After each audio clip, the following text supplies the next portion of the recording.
Espera, mira ese número, 3,77%. Es el promedio en el que Colombia lleva creciendo desde 1974. 50 años de historia resumidas en este solo dígito. Y ahora mira este número, 0,7%. Es lo que creció en 2023. Ese es el peor año del siglo, sin contar la pandemia. ¿Y sabes cuál es la parte más rara de esto? El gobierno estaba gastando más que nunca. Más pesos, más presupuesto, más gasto público. Y aún así, 0,7%.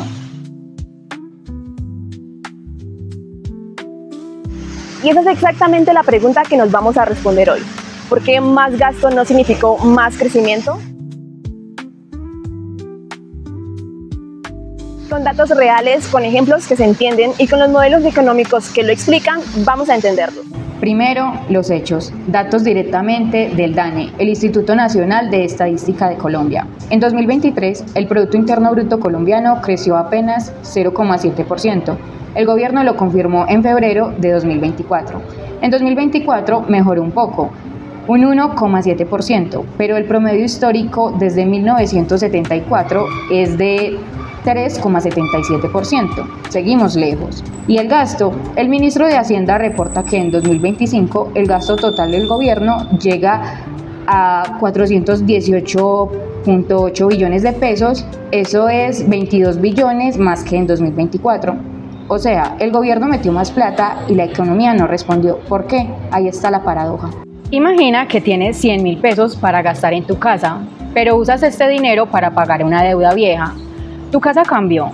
No, al contrario, la deuda bajó y la casa no cambió físicamente. Pero si usas este dinero para remodelar la cocina de tu casa, compras materiales y contratas personal, esto lo que genera es un crecimiento económico real. Con el Estado pasa exactamente igual. No es lo mismo pagar una inversión que los intereses de una deuda. Eso se llama el multiplicador fiscal. Cada tipo de gasto genera un efecto diferente sobre el PIB. Gasto en infraestructuras y obras. Por cada peso gastado, el PIB puede crecer hasta 1,8 pesos, un multiplicador alto. Pago de intereses de deuda, multiplicador casi cero. Ese peso simplemente pasa del Estado a los acreedores, no construye nada. ¿Qué hizo Colombia entre 2022 y 2024? El 62,7% del presupuesto fue gasto de funcionamiento, salarios, pensiones y sobre todo deuda. La inversión pública bajó del 3% al 2,2% del PIB. Más gastos sí, pero en las categorías que menos mueven la economía. Segunda parte, y esta es una de las más importantes. Imagínate que quieres abrir un negocio. Vas al banco y la tasa de interés para el préstamo es del 13%. ¿Arrancas el negocio? Probablemente no, porque con esta tasa tendrías que generar una rentabilidad enorme para poder pagar el crédito, pero no todos los negocios lo tienen. Eso fue lo que vivió Colombia entre el 2022 y el 2023. El Banco de la República subió sus tasas de intervención hasta el 13,25%, la más alta en 2 décadas, para poder combatir la inflación que subió y llegó hasta el 13,1%. En economía, eso se explica con el modelo IS-LM. El gobierno empuja la economía hacia arriba con más gasto, es decir, la curva IS se desplaza a la derecha. Pero al mismo tiempo, el Banco de la República sube las tasas, la curva LM sube y esas dos fuerzas se cancelan entre sí. El resultado, el Producto Interno Bruto apenas se mueve, las tasas quedan muy altas y hay un efecto adicional. El gasto del gobierno, financiado con deuda, compite con el sector privado por los recursos disponibles. Eso se llama efecto expulsión. El gobierno gasta más y la tasa sube. Las empresas y hogares no pueden pedir crédito y la inversión privada cae. Es un paso adelante, un paso atrás. Tercera razón y la más contundente en los datos. En 2023 la inversión privada en Colombia cayó un 24,8%.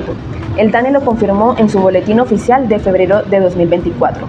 Para que se entienda la magnitud, fue la peor caída en 18 años. El cuarto trimestre fue aún peor, menos 27,2%. Y en la fórmula del PIB, la inversión es uno de los componentes principales, porque PIB es igual a consumo, más inversión, más gasto del gobierno y más exportaciones netas. Si la inversión cae casi un 25%, no hay un aumento del gasto público que tape ese hueco. Pero ¿por qué caía tanto la inversión si el gobierno estaba gastando más? Esto se debe porque los empresarios no solo invierten cuando el gobierno gasta, ellos invierten cuando el crédito es accesible y el entorno es confiable. En ese periodo habían 3 problemas: tasas de interés del 13%, una reforma tributaria, incertidumbre en los cambios de salud, pensiones y laboral. Un estudio de FESDesarrollo encontró que solo la incertidumbre explicó el 63% de las caídas de la inversión en 2023. Cuando los empresarios no saben qué vienen, prefieren esperar, y mientras esperan no generan empleo ni Producto Interno Bruto. Y hay una cuarta razón que viene del lado de la producción y no del consumo. El modelo demanda agregada y oferta agregada nos muestra que la economía tiene 2 fuerzas simultáneas. La demanda sí subió, el gobierno gastó más, pero la oferta, la capacidad de producir, se contrajo al mismo tiempo por 3 golpes. Primero, es la reforma tributaria de 2022, encareció los costos de producción de las empresas. El segundo es que el peso colombiano se depreció frente al dólar. Lo que importamos, sea maquinarias, insumos, tecnología, estos productos se volvieron más caros. El tercero es la inflación. La inflación global post-pandemia, ya que venía empujando precios de materias primas hacia arriba. El resultado, en el modelo demanda agregada, oferta agregada, los precios suben con una inflación del 13%, pero el Producto Interno Bruto no crece. Esto tiene nombre, estanflación. Como 2 corredores jalando una cuerda en sentidos opuestos. La demanda jala hacia el crecimiento, la oferta jala hacia arriba, los precios, y los 2 quedan en el mismo lugar. Todo lo que dijimos hasta aquí explica el corto plazo, pero hay un problema más profundo. En el modelo de Slow, que es uno de los pilares de la economía del crecimiento, dice que lo que determina el crecimiento de un país es cuánto invierte año tras año. Entonces es como una cadena. Si hay más inversión, hay más capital. Si hay más capital, hay más capacidad de producir. Y si hay más capacidad de producir, hay más PIB en el futuro. Colombia en el 2015 invertía el 23,4% de su PIB. En el 2023 y 2024 esa cifra bajó al 16%. FEDesarrollo lo dice sin rodeos. Si Colombia no vuelve a invertir más del 20% del PIB, su crecimiento potencial se quedará por debajo del 3% para siempre.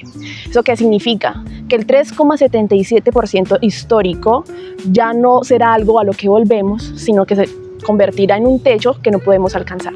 Recapitulemos. La pregunta era, si el gasto del gobierno sube, ¿por qué el PIB no sube? 4 razones actuando al mismo tiempo. 1.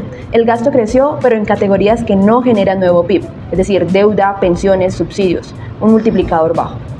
2. El Banco de la República subió las tasas al 13,25% para frenar la inflación. Eso encareció el crédito y neutralizó el gasto del gobierno, un efecto expulsión. 3. La inversión privada colapsó un 24,8% en 2023 por las tasas altas, la incertidumbre y la carga tributaria. 4. Los costos de producción subieron por todos lados. Reforma tributaria, peso débil, inflación importada. La oferta se contrajo. Y el problema de fondo, la inversión cayó al 16% del PIB, comprometiendo el crecimiento de las próximas décadas según el modelo de Solow. En economía, el gasto público es una herramienta muy poderosa y como es una herramienta, depende cuándo la uses, cómo la uses y qué esté pasando a su alrededor. Colombia usó esta herramienta en el peor momento posible y en las categorías de menor impacto. Y el dato que más nos debe preocupar no es el 0,7% del 2023. Eso se puede recuperar. Lo que más nos debe preocupar es la caída de la inversión. Si no recuperamos el ritmo de la inversión, ese 3,77% histórico se convertiría en un recuerdo, no en una meta que podamos alcanzar. Gracias por escucharnos. Hasta la próxima.